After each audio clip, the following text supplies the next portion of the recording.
Hello friends, Odia घर channel को स्वागत। फ्रेंड्स, आज आम जानिबा कार्तिक स्नानर महत्व विषय।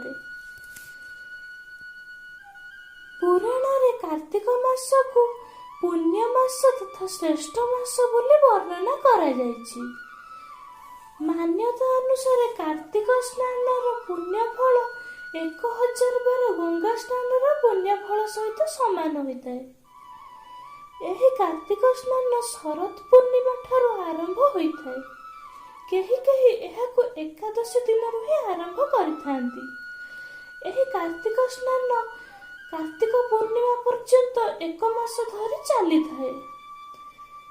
पद्म पुराण अनुसार एही कार्तिक स्नान बଳରେ सत्यभामा श्रीकृष्ण को विवाह करबा पई सक्षम होइथिले।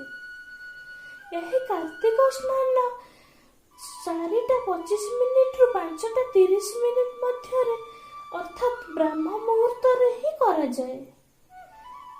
एही कार्तिक स्नान सूर्योदय पूर्व करा जाए, सूर्य को जल अर्पण करा जाए एवं तापर तुलसी पूजा मध्य करा जाए।